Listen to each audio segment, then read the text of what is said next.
You're walking outside on a windy day and the wind is strong enough that you can feel its force.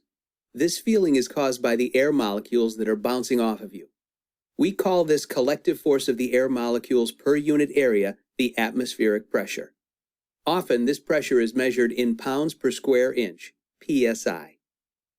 Have you ever wondered what this pressure would feel like if you were in space?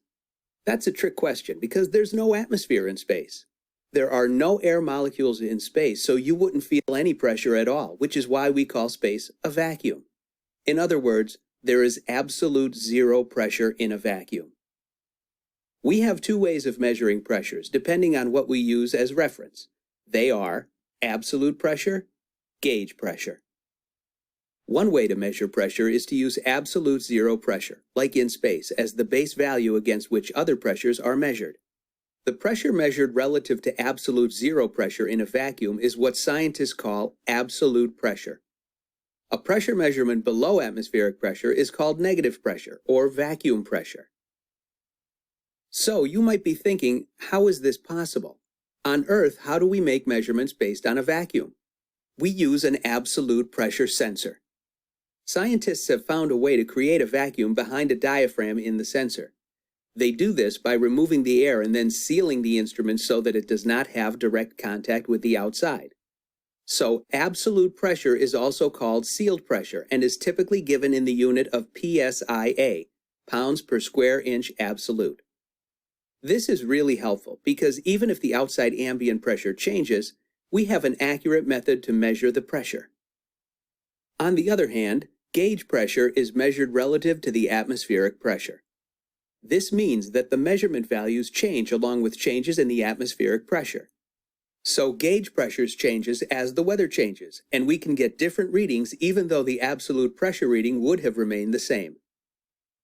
When we check the air pressure in car tires, what we are measuring is the pressure inside the tire relative to the surrounding atmospheric pressure, i.e. the gauge pressure.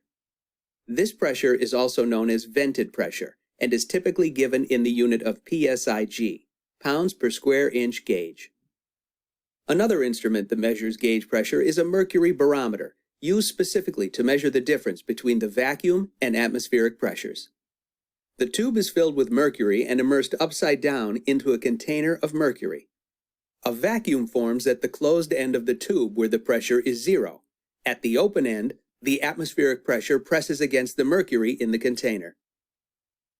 When atmospheric pressure increases, the pressure on the surface of the mercury increases correspondingly. This causes more mercury to flow into the glass tube, so the level of mercury within the glass tube increases correspondingly.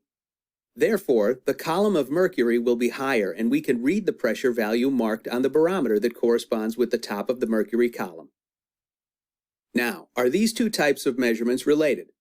Of course they are, because they both measure pressures. If we know one type of pressure and the atmospheric pressure, we can convert it to the other type using the equation P absolute equals P gauge plus P atmosphere. What if we measure the absolute pressure and need to calculate the gauge pressure? Then we use the following formula. P gauge equals P absolute minus P atmosphere.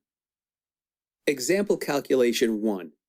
Calculate the absolute pressure when you have an ambient pressure of 14.7 psi at sea level and a measured gauge pressure of 15 psi.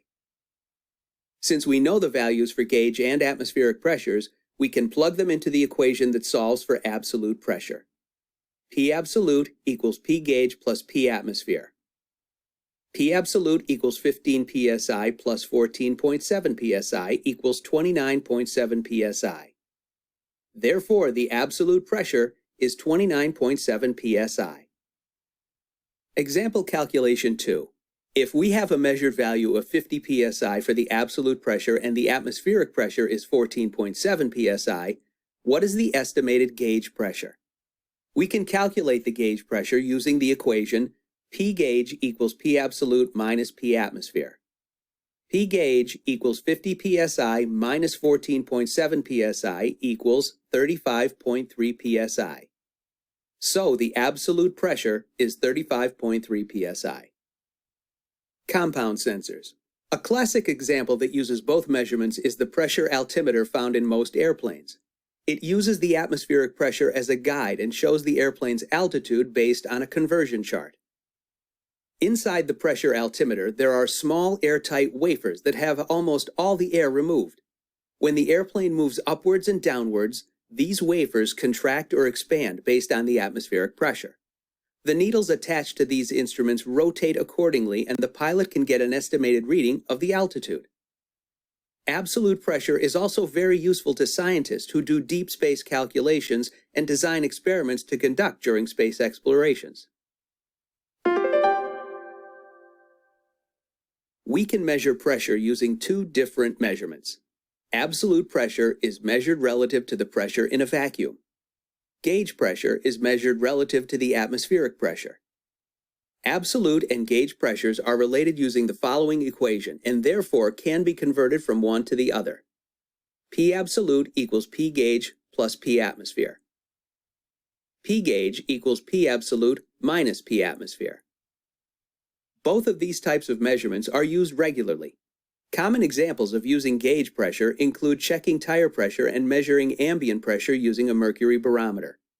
Absolute pressure is very useful to scientists who do deep space calculations and design experiments to conduct during space explorations. Most airplanes are equipped with a combination sensor that uses the atmospheric pressure and a vacuum seal